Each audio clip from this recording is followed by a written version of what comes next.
I Saša, evo, zadnji dan snimanja. Šta misliš, kako će ispast film? Imaš povjerenje u mene? Kako će ispast film? Pobjedit će na nekom, na bilo koji festival stavimo će pobjediti. Kako? Mislim, imamo kameru, sve imamo šta. Niko ne snima dokumentarce, tako da bit će jedini film. Znači da nema šanse da ne pobjedi. A reci, je ti bilo čudno kad si dobio mail od mene da želim snimati film o tebi? Kako si reagirao? Kako sam reagirao? Odmah sam nazvao Marka i rekao sam mu tako da bi ga napravio ljubomorno. Znači odmah si Marka nazvao? Moram ga napraviti prijatelj ljubomorno. To je najbolja stvar u životu. Znači bit će ovo jedan dobar film? Šta mislite vi? Ja mislim da hoće. Onda šta? Nema dileme. Ma nije, dakle tijelo. Je! Ma nije. Nije. A na koji način je ovo dokumentarni film? Pa dokumentiraš je. Dokumentiramo, ali zapravo mi glumimo sve scene, više manje. A i cijeli život svi glumimo, pazi. Ja sad sam, glumim jer sam se lijepo obukao, vidi. Što nije ovo gluma, lijepo se obuče. Pazi. To je isto gluma, mogu sam goli izaći vani samo gaće preko neke kotarze i to ne bi bila gluma. Ali evo, glumim da sam bogat, pazi, fila. Bogat sam, fila. A kurac bogat. Evo, ali glumim da sam bogat. Fila i držim u ruci kameru. Pa jebote, ljudi misle, gle ovo je kako je bogat. Ne možeš to izbjeći, moraš glumiti. Cijeli život je jebena gluma. Glumiš da ti se radi, a kome se radi? A moraš glumiti da ti se radi. Dođeš na posao i kao, sad ću ja raditi. Ma daj čovječe, poslo bi sve, 3 pičke matne, ne glumim nekom poslu. Znači to je to, ne možeš, nema dokumentarca. Ne postoji dokumentarac, sve je gluma.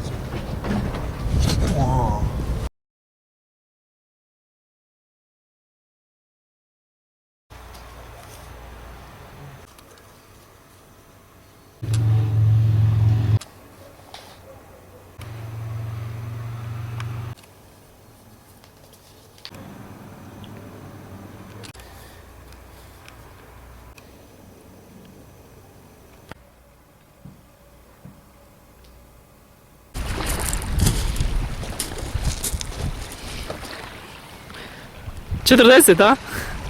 Da, nažalost, imam 40 godina. Što nije tako strašno za tebe, ali za mene je. Jer recimo još 40, onda ću imati već 80. Još 40, to je već 120. Znači imam još samo oko 2 puta ovoliko živjeti. Što je zastrašujuće, mislim. Evo recimo ako bi živio do 110, to je još samo, koliko? 70 godina. Pa to je nevjerovatno kratko razdoblje. Šta je 70 godina? Tako da, evo, baš sam se neki dan zabrinuo u vezi toga. Čak bi možda malo spustio godine, nekako bi lažirao. Se može to? Pa mislim da bi tebi uspjelo. Da odem tamo u matični ured i da im kažem, čujte, ako možemo to malo korigirati. Stol! Bojim se mlađenja. Kako to misliš? Pa bojim se da ću jedan početi mladiti do razine nedonošćeta. Da ću se jedan dan probuditi u pelenama. A stvarno da se ne bojim, stvarno mislim. Ti si onda ko onaj film, Benjamin Button. Nisam ga gledao. Rodio se star i onda je postao mlad i na kraju je umro kao beba. Toga me strah jako, da ću umreti ko beba. A i koristiš nekakve preparate za kožu? Da, koristim Nivea Soft i Aloe Veru. Što se vidi po toj glatkoj koži, ne? Stvarno moje glatka koža. Je, stvarno baš. Šta imamo? Nivea Soft, Aloe Vera, Neven i Melem. To će mi sve trebati. Ovako. Imamo malo nivejce. Nivejce je dobro za ovog usta. I vrat. Ne, za vrat ide. Neven. Kraljica Aloe Vera.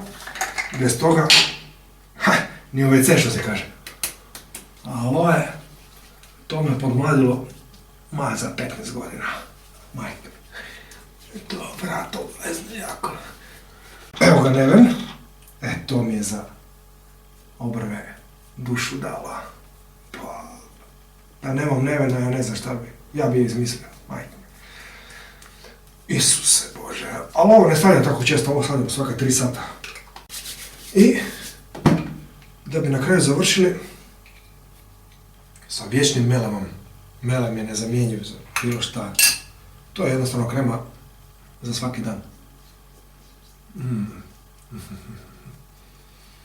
Obrve Nisam već 2 dana čupao u pičku materinu. Dobro, zdržat ću još 1 dan. Tako, čekaj sam malo parfemića. To neću pretjerivat. Tako. Ima da pičke lovim. Pa Saša je jedan jako zanimljiv lik, moram priznati. Svašta mislim o njemu. Prvo sa te pozitivne strane da je jako zabavan, neobičan za razliku od ostalih. Ima neke svoje mušice, ima neke zanimljive stvari kojima se on bavi, kao primjerice izrada torbica na recepciji. Ko to još radi? Izrađuje i šije torbice na recepciji dok radi? Niko. Pravi drvene torbice. Evo šta imamo tu? Tu imamo neke torbe koje sam neko vrijeme izrađivao. Stirobas je čak napravio. Tako da mi je s te strane jako zanimljiv lik. S druge strane ima jednu negativnu crtu, to jest da je veliko zlopamtilo. Ako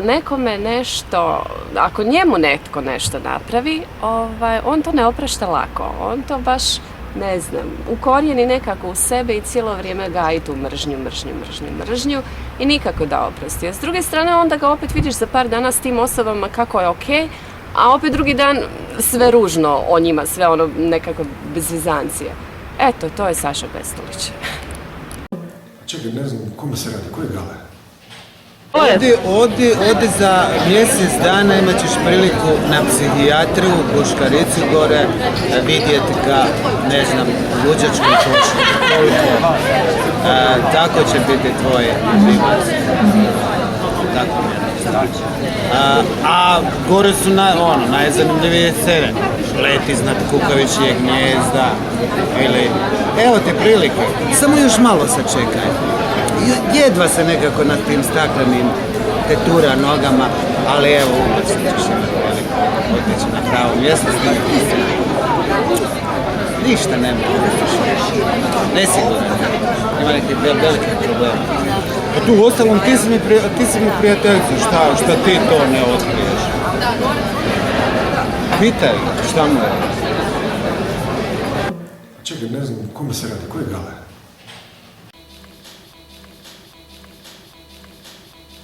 Mrzim raditi s ljudima, ljudi su najteži za raditi. A ti radiš na recepciji, kako? Da, na recepciji. Rađe bi bio neki veterinar da radim sa psima nego sa ljudima. Psi su dobre, ljudi su tapije najobičnije. Samo nešto gledaju kako će pogrešiti, kako ćeš pogrešiti da bi te srali. Time bi oni sebe uzdizali. Daj, vafa, kulo je.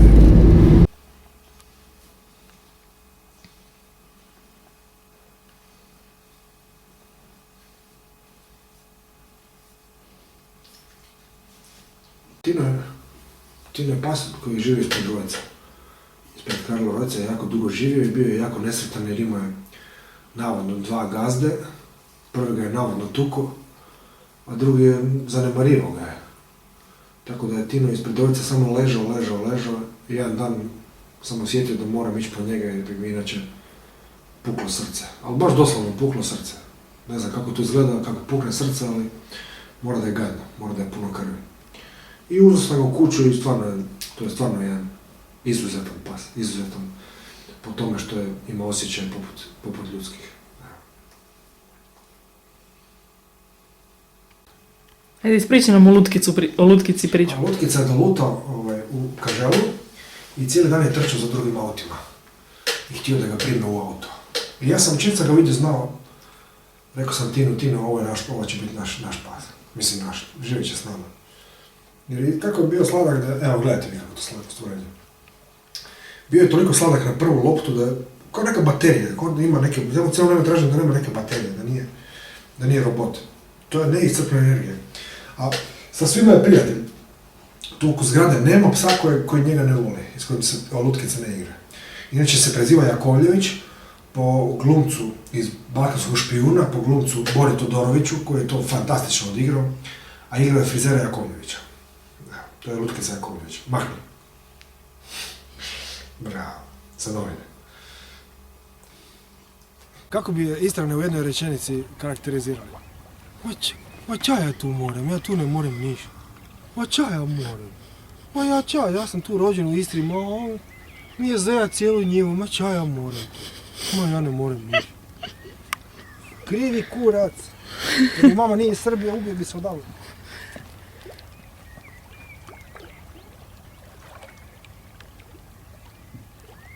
Pa obožavam Rovinj, stvarno je lijepo. Rovinj je puno Aha, više. to je samo sentimentalno. Da, ne, ovo je baš. Rovinj mi je jako lijep. Jer je nekako poseban, ima baš nešto u sebi. Ne ona smrdljiva pula.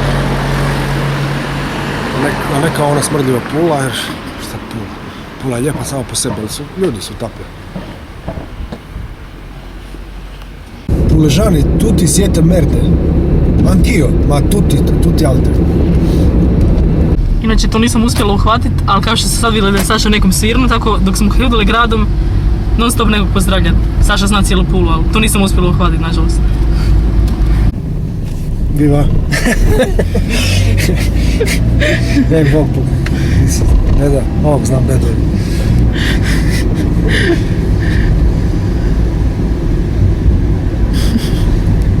Di si, samo sam fura. Evo i s ovom, Bog, baba. Ovo mi je bilo prejaka.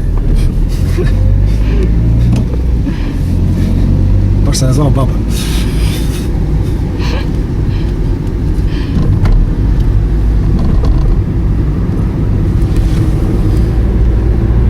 I Dejan, kako ste se ti i Saša počeli družiti? Sala i ja se znamo 11 godina. To je još u vrijeme kad je on radio kao fotograf Glas Istre. A ja sam bio novinar tada. I bio je, mogu reći, među najboljim fotografima iz Glas Istre, to sigurno. To se nikad neće zaboraviti kad je on jedne nove godine stigao uhvatiti vatromet u Umagu i Novigradu. Znači morao je snimiti vatromet u Umagu, sjest u auto, otići u Novigradu, dok je još trajao Novigradu i snimiti to, tako da to Glas Istre nije nikad vidio takvu požrtvovnost. Zvali su ga Turbo. Šta misliš, zašto je na kraju on otišao iz Glasa Istre? Pa ne znam, ali on je takav. Voli i mijenjati, valjda, nemam pojma, nisam nikad pitao. Ili ne, šta je bilo sada, nemam pojma. Zašto si otišao iz Glasa Istre? Nije nikad dosadno s njim, zabavan i da, duhovit i pametan i tako.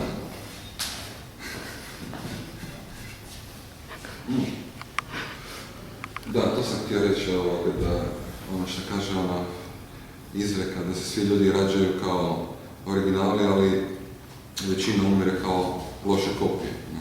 A Sale je original i ostaje original. A reci, seksualna orijentacija. Tvoja. Moja. Čisto biseksualno. Čisto biseksualno. Da. A jesi ikad bio u vezi s nekim muškarcem? Da, kako ne? Njih par, recimo. Ali najbolja veza mi je bila sa tom curom i s tim dečkom iz Rijeke. Evo, sad ćemo se baš opet naći. Najbolja veza mi je bila iz Rijeke s tim dečkom iz curom, ne? A kako ste se upoznali vas troje? Pa normalno, preko kompjutera. Preko kompjutera? Pa kako ti reći? Koja stranica? Iskrica. I kako se to odvijalo? Šta, moram detalje, ili? Pa slušaj, ipak je ovo dokumentarac o tebi. Spavali smo se par skupa, 10-15 puta. I družili ste se? Nas troje. Ma ne, samo bi spavali pa bi išli kući. To je to, a? Znači čisto tjelesno? Da, malo smo pričali. Malo ste pričali? Ne, nismo imali vremena. Isto kao sa ženskom, to je isto kako i s muškarcima. Jer mislim, strast je strast, nemaš tu velike razlike. Tako da, jedino što malo boli kad ga dobiš u dupe, ali sve ovisi o veličini. Recimo imao sam jednog dečka što stvarno nisam mogao nikako s njim imati analni seks jer... Znaš to već, ne spominjem. Ali to je, mislim, normalna situacija, šta, mislim, u čemu je stvar? Zašto se to nek zgražaju ljudi homofobi? A nek mi popuše kitu homofobi. Htio bih reći par riječi o ljubavi. Ljubav ne može postojati. Zašto? Jer jedna osoba je uvijek više zaljubljena od druge i onda se mora raditi kompromisi. A opet kompromis u ljubavi znamo šta je, nula. Recimo uzmemo primjer šta ja znam, ja sam zaljubljen u neku curu. I sad, Ja nju volim sve, ono, totalno je volim, razumijete, ono, sve. Ona mene onako voli 75%. I šta, di smo? Opet smo na ničemu, ni na čemu. To je potpuno promašeno. Što se toga tiče. Tako da ljubav je jednostavno samo bol i ne znam kako bi to opisao. Ja do sad nisam sreo idealnu ljubav u svojih 40 godina. Jednostavno nisam. Meni sam ja bio više za ljubav miliona, više tako da to bilo.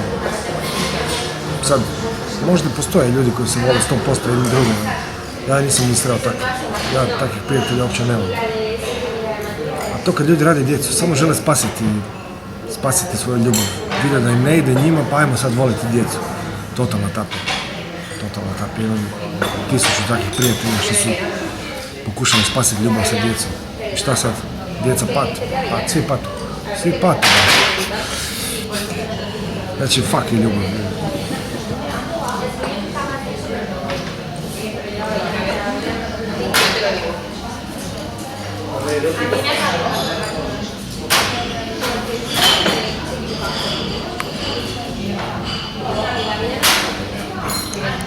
U Saši totalno se razlikuje od svih mojih prijatelja, Po čemu? jer je Saša, Bog. jer Nešto ljepše. ćeš me hvatiti da govorim nebiće za tebe. Da, evo. Evo kakav je prijatelj, poskupljuje. Znači, potkupljen. Ne, ja ti kažem, ljut je na mene, evo vidiš. Šta ljuti na tebe, zašto? Razloga je ljut, ne, možda. Možda zato jer, nisam htio zvati da idemo van. Ljut je na mene, jednostavno. Bolje da njega niti ne pitam. Htio sam ti ovo reći još prije, ali ja te volim to. Nešto ti tu. Ja ne mogu jednostavno bez tebe. I šta god da kažem, bit ću malo. Pogledaj u kameru. Ne smij se.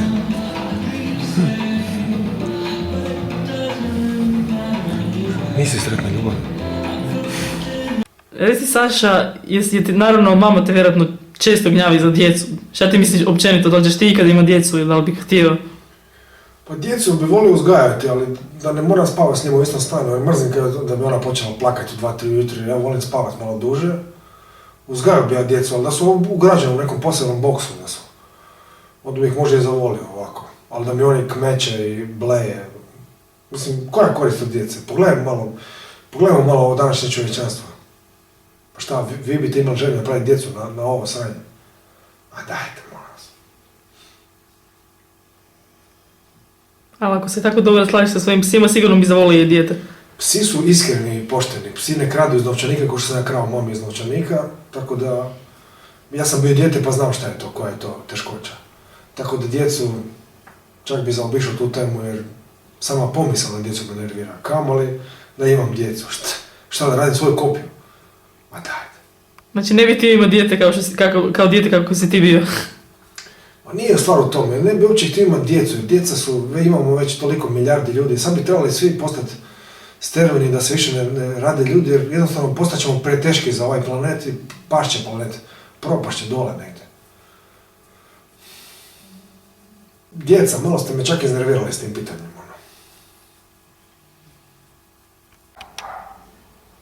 A kako si ti uopće čuo za inat, kako si došao do tamo? Pa, jedan prijatelj mi je to rekao za taj inat. Koji prijatelj? Neki, nije važan neki dečko mi je rekao za taj inat. I došao sam jedan dan slučajno i baš sam vidio, onako zanimljivo, vježbali su nešto. Tako da sam se ja uključio u to i odmah sam se zaljubio u kazalište. Odmah. I čak sam 2 godine igrao, ali šta je moj problem? Ja nisam za rad s ljudima jer sam previše kompliciran čovjek. Tako da se ja, samo smo se tamo 50% vremena mi je oduzimalo na svađe s ljudima.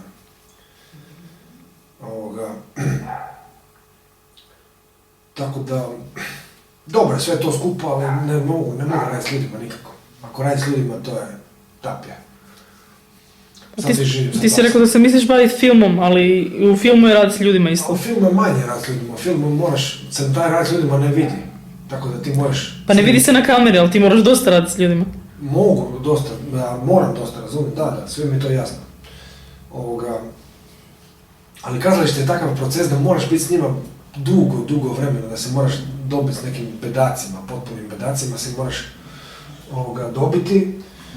A ja to nisam mogao, ako neko bedak je bedak, šta ja mogu, nek ide u Vrapče. Nek ide u Vrapče ako je bedak. Sretan u put. To ne režem ja, nego pazi.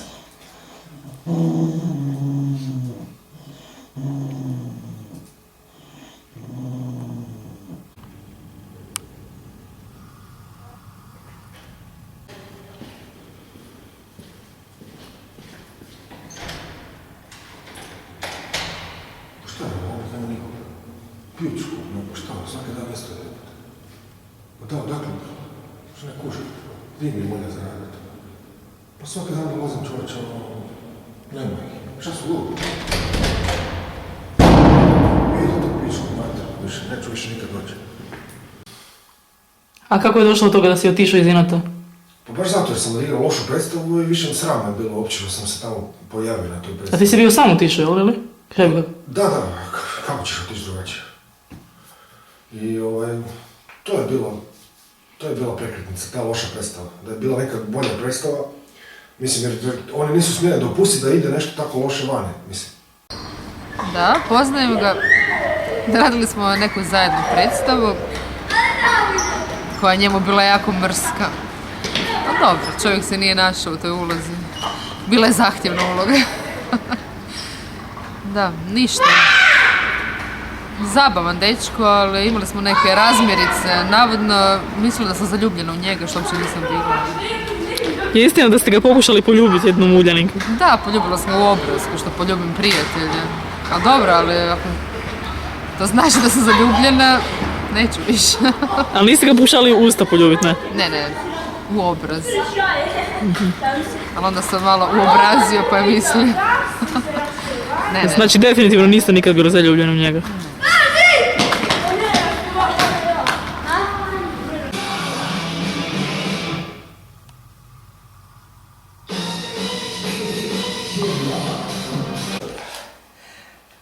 Saša je u stvari jedan nevjerojatno interesantan čovjek i najviše mi se sviđa što se on stalno svađa, ali svađa se sam sa sobom, tako da se to neki puta čuje, a neki puta ne čuje. I te njegove svađe stvari imaju i neke eksplozije stvaralačke.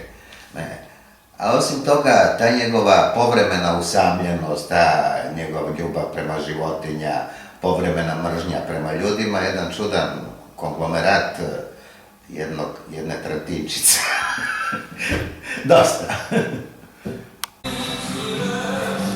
Kakav je tvoj odnos sa Brankom Sušcem? Jako smo bili u krevetu skupa. Ma nije bilo loše, samo dosta je star za mene. Dosta je star, ali dobro se kada. Ne, šalim se. Pa ovako, ja sam očekivao da će Branko napraviti neku predstavu, međutim to se nije desilo. I to je jedan razlog zašto sam ja otišao čak. I plus ova loša predstava ispod prašine, to je bio razlog. Prije su došli neki susjedi, ružno sam gledali se. Išao sam kod njih i rekao sam, gledajte, neki psu pofali dlakac glave. Od vikendice ću... Marko, ja trenutno napravili smo jedan novi film, zove se Obstipacija o zatvoru, baš o zatvoru. I sad uživamo na lovorikama, znaš kako se kaže, uživati na lovorikama. Znači, sad dijelimo taj film okolo, hvalimo se, što bi se rekli, kurčimo se baš u taj film. A sljedeću stvar koju bi mogli snimati, čekaj, šta vam bio predložen? On je nešto bio predložen, ali sam zaboravio šta. Isto neka socijalna tema, ovako nešto ćemo raditi. Jeste prijavljivali kada filmove na neke festivale ili nešto? Ne, nismo još, jer smo previše lijeni da bi to napravili, jer, evo, šareći, prelijeni smo. Jedva i to snimamo, a i te naše svađe, mi se posvađamo u 5 minuta, tako da, jedva to snimamo.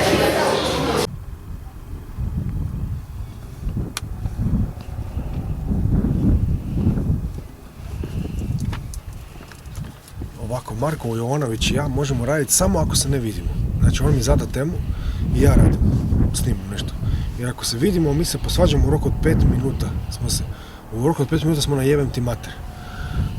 Ne znam zašto je to tako, ali evo, samo tako možemo raditi. I inače ostalo sve u redu, slažemo se, tako normalno je to. Toliko sam htio reći. I je se baviš još fotografijom? Gledajte, fotografija za mene, od kad sam otkrio video, osušeno govno. A šta ću malo pojasniti. Ajde. Kad odete u neku galeriju i gledate izložbu fotografiju, vi izađete vani i vi ste to zaboravili, kao da niste nikad ni bili. Ali, kad pogledate film, kao što je recimo Balkanski špijun, vi ga se sjećate godinama. Mislim, ja sam gledao Balkanski jedno 20 puta, a na izložbi nisam išao 20 puta. Znači, fotografija je krivi kurac, bi mu rekli. A film, šta sad te film zanima više? Pa da, ovako, gledajte. Filmom sam se počeo baviti slučajno, jer imao sam fotoaparat u rukama koji imao kameru. I slučajno mi se prebacilo na film i pala mi na pamet ideja, snimit ću film. Halo, snimit ću film. I tako sam počeo snimati. Fotografija je govno, sušeno govno, a video je nešto posebno. Recimo, jer pogledajte vi jedan Balkanski špijun film. Pa ja sam ga gledao jedno 20 puta. To je za mene... A šta te toliko fascinira kod tog filma? Taj ritam filma me fascinira. Da. A ponovio bi, fotografija je stvarno pase, Dejan Štefanić oprosti, ali film jednostavno je... Evo, uzmimo za primjer Balkanski špijun. Pogledajte, vidite ovu tablu 20. Sad je tu prošao čovjek sa 40. I šta bi trebalo? Trebalo bi mu normalno uzeti auto. To bi trebalo. Onda bi malo drugačije svi razmišljali. A ne ovako. Danas se sve može, zato je takva situacija. Jer svako sve može. Ne bi to išlo kod mene tako. Malo bi drugačije to bilo. Znači ti poštuješ sve zakone u vožnji? Po vožnji je najsmrtonosniji postupak koji možeš napraviti. U vožnji ne da moraš poštovati zakone, nego moraš čak ići i iznad zakona, razumiješ, u vožnji. Jer to je, nema smrtonosne stvari. Mislim, sjedne neka budala za volan i ubijete samo tako, ubijete. Kad god hoće. Ovako, sad gremo prema Rojcu, Karlo Rojc, ma da. Uskamo pivo i jeberem se živo i... I živio. Aj, živio. Burja, šalim se.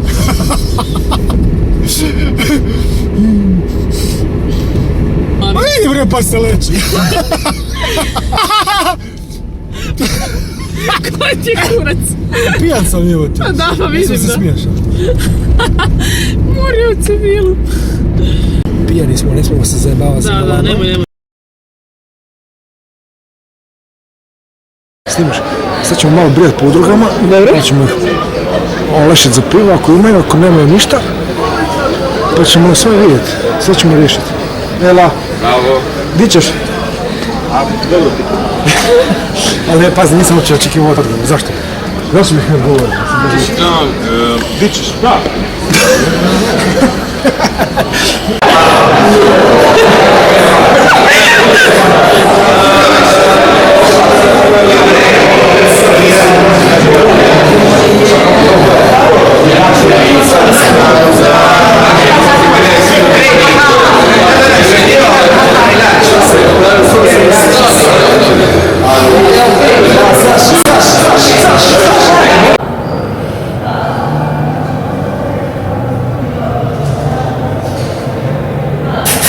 Si mačen. Prosto, nisam znao da je cura meni.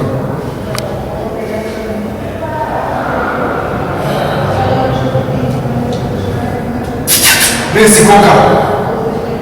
Aj, sorry, što to mi je cura?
I koje si ti sve droge u životu probao?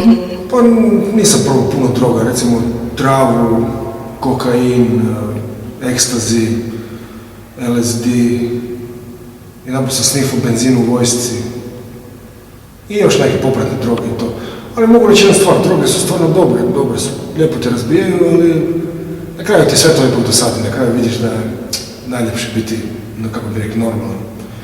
Jer kad si recimo stalno drogiran, stalno duvaš travu i to, na kraju ti dođe lijepo da budeš i normalan.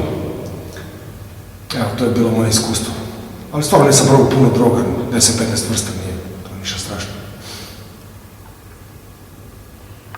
Ali uvijek kad bi izlazio vani, kad bi mama govorila, sine, pazite nešto ne stave neku drogu u piće, ja bi uvijek mislio, ma je, kad bi barem, nemo, di ćeš droga skupa, ko će mi ubastati cugu?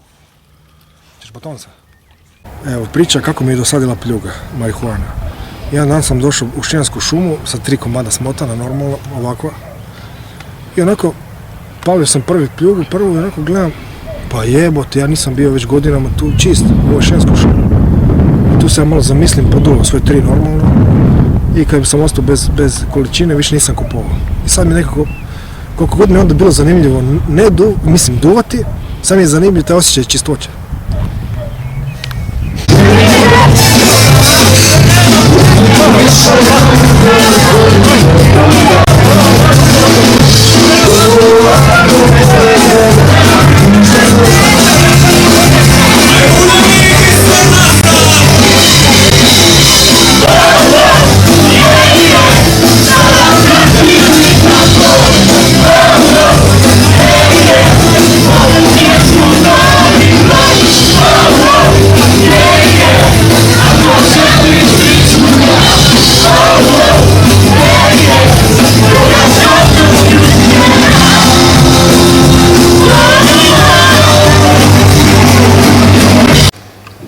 I od tih droga koja ti je najbolja na kraju bila? Pa, od tih malo vrsta što sam probao, tih 10-15 vrsta, ipak je najbolja trava. Jer ostale su nekako droge prejake, recimo ti kad uzmeš trip, pa tebe to razbija, ti misliš da ćeš poletiti. A trava je tako fina, lijepo se razbiješ, naduvaš i lijepo ti je, fino ti je super. Tako da. Ali ovo stvarno nema veze sa Makedoncima, slučajno smo baš stali tu. Tako, nemojte se, braćo, nemojte da se ljutite, to neki ići. A ja misliš da bi se trebalo legalizirati marihuanu? Pa normalno, kako ne bi trebalo, jer ovako je preskupa jebote, ja za 300 kuna ne dobijem, za 5 dana ne mogu pušiti, pa mislim, di smo došli? Ja misliš da se to ikad desi? A kad bi se legaliziralo, napokon, samo šteta što je umro ova budala što je to probala, ne političar, onaj jarac mali. Kad bi se to desilo, onda bi lijepu travu koštalo normalnu cijenu, ti biš mogao recimo za 100 kuna duvati 5 dana, ne 300 kuna da moraš dati. Ne misliš da se to ikad desiti? Pa morat će se to kad ta desiti, jer kad ljudi skuže da je stvari alkohol jako štetan, a da trava nije toliko štetna, to bi se trebalo desiti stvarno. Baš bi trebalo se to desiti. Ma ko to udarac, ali baš onako propasti snima. Makedonci, gdje ste?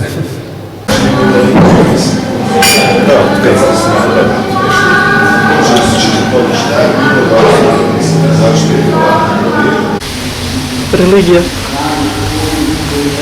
Bože, oprosti mi, ali ja u to ne vjerujem stvarno.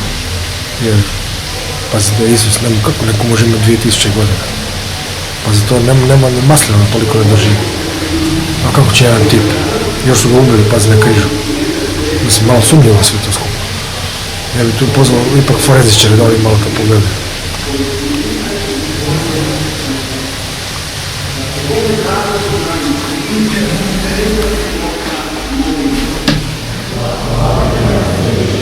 Da je državnicima pravednost i mir. Znači, 90. ili 91. ne znam više uopće nije važno kako je bio je rat počeo. I ja imam 20 godina čovječe. I odjednom oni mene zovu u vojsku. Suludo, mislim, suludo situacija da ja idem nekako ubijati. Šta su? Ja me znam kao ubojica neka. I ono, zvali su me 6 puta. Morao sam bježati u Njemačku, kod Tihomira sam se skrivao, stajno, mjesec dana. Mislim, koliko bi ja pogledao, šta su ono glasili.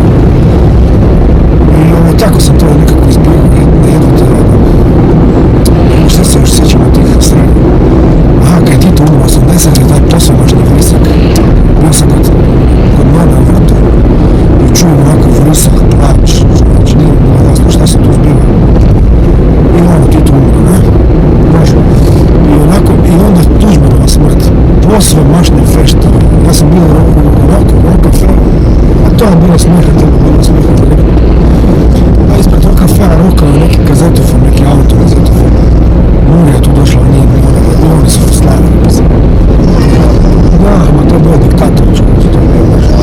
Znam ko mi meni isto. I meni je bilo napizdilo, zaboravio taj diktator. Znam ti me, znam. Evo, baš tako sam se. Tako sam se ja osjećao, znam, neće više tužbu. Neće više tužbu, evo, neće.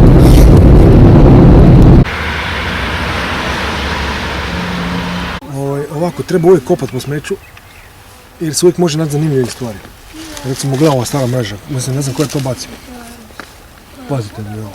Ovo mora da vrijedi. Da. Sad ja sam razmišljao čak uzeti kući ovo. Znam da mi neće za sad trebati. Kad tad će se trebati? Stara mreža, to vam može uvijek trebati. Ili šta ja znam, ovo cerada. Pazi, ko ne znam ko je to bacio. Šta su budala ljudi. Zato je svijet propada, jer ljudi bacaju nove stvari. Ja. Vidite.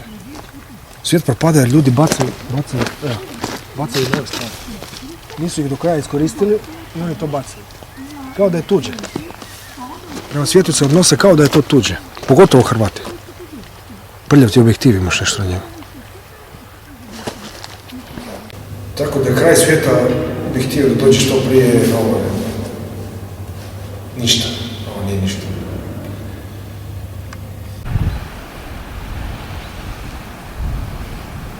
Ustajte vi zemaljsko roblje, vi sužnji koje mori glad. Nek razum grmi u svom letu, čas je krajnji došao sad.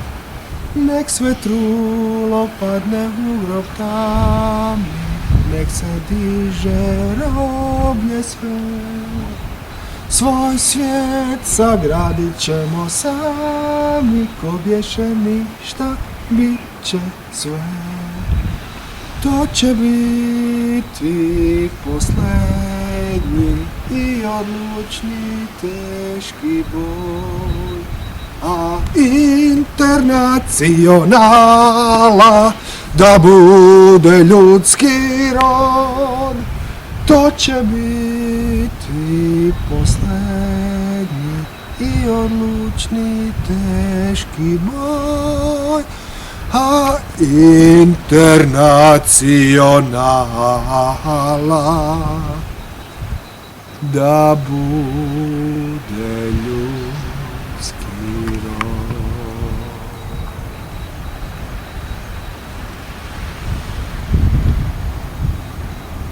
Miša svoji. Zvali Muri. No one can see that far from this road. The world is flat as a camel's back. We drove along the bluff. We rode a snake, a twisted freak we couldn't shake. Lost in the daylight, vanished in the sun.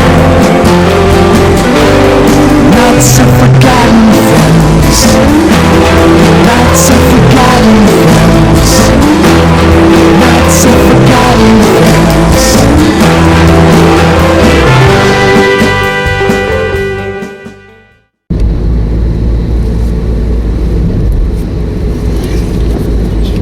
Da vidimo šta nam je još ostalo. Sve, ostatak života. Ostatak života. Nisi ni desetinku rekao, jel da? Ništa nisam rekao. Pa znam, da.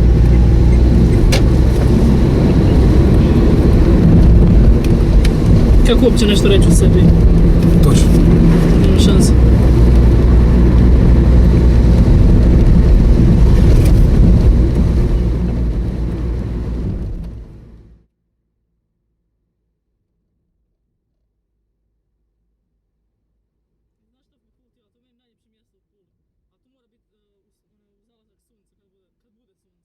Kad bude sunce. Na Kaštelu.